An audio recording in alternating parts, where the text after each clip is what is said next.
Alright, andito na naman tayo sa cooking series ni Igorot. Ayan, nagluto tayo ng creamy pasta.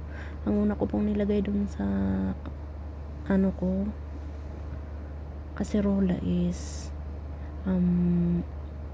chicken broth. And then, ayan, habang pinapakulo, lilinisin natin ang vegetable. Ayan, ang vegetable na sasahog ko sa aking creamy vegetable. Ay, creamy spaghetti. And then, yan, lettuce. If vegetarian ka, no need to put any meat. And then, ayan, kumulo na ang ating chicken broth. So, ilagay natin ang pasta. And sa mga kagaya kong ignorante, wag puputulin na. Ayan lang ganyan hanggang sa lumubog yung spaghetti. So, ayan, ganyan. Hindi siya naputol. Okay. And then, ayan nating maluto.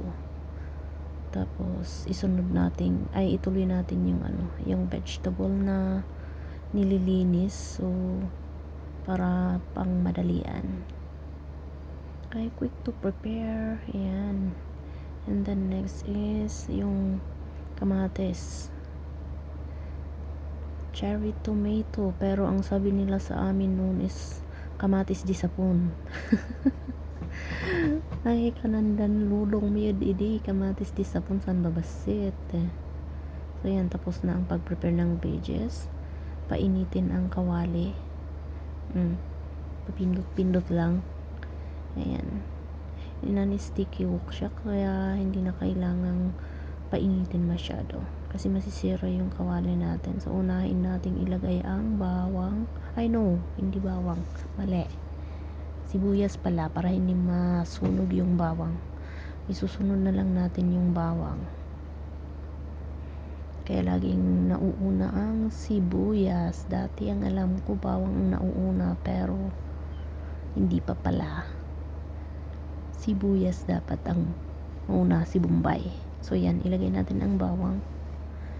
And then, haluin. So yan. Tapos ilagay natin ang beans. Baguio beans or pencil beans. Ayan. Tapos halu-haluin mo. And then next is yung cherry tomato. Okay, alright. Ayan. Tapos ilagay mo lang, haluin mo. Hindi ko pwedeng iangat yung yung kawali ko kasi siya tutunog, mawawala yung apoy niya. Kaya kailangan siya. Nakadikit sa lutuan. So yan. Okay na, luto na ang ating cherry tomato. Nilagay ko ang ham para maluto rin. Kasi sa mga chikwa, ayaw nila yung toasted. And then, yan. Lagay natin ang spaghetti na binoil natin sa chicken broth. Hindi natin kailangan hugasan po yun. Direct na yan.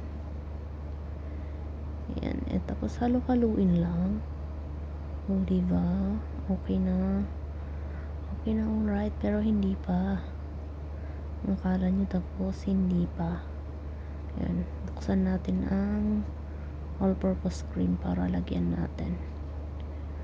Kailangan medyo may sabaw yan para creamy siya, kasi kung yung AP lang ang pang sasabaw mo, wala. I-absorb ng spaghetti. Kaya kailangan may tubig konti yung spaghetti para maging creamy siya.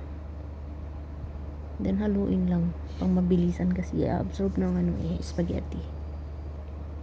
Tapos habang hinahalo ko, akala ko tapos na. Ayan, okay na. Ayan, kulang ng creamy pala. Ay, ng creamy, ano ba yan? AP. So yan, ang akala ko tapos na. Pero nung lumingon ako, ay, meron pa pala akong hindi nalagay. Kaya pala parang may kulang. Bakit ganun? Nahulog yung kamatis, sayang. Lagay natin. So yan, binidyohan pa na okay na, pwede na. Pag hinihintay, kakain na, pero hindi pa pala. Hindi pa pala. Yun, nakalimutan ko yung lettuce na nilagay. So yan. Pero pang madalian lang naman dalawa lang kaming kakain yan sa alaga ko. Eh, sa apo nila, hindi ko naman alaga yun eh. Kasi hindi sa akin yung aso yung inaalagaan, pinapaalagaan. So yan. Okay na, finish na ang product natin. Is creamy spaghetti, creamy.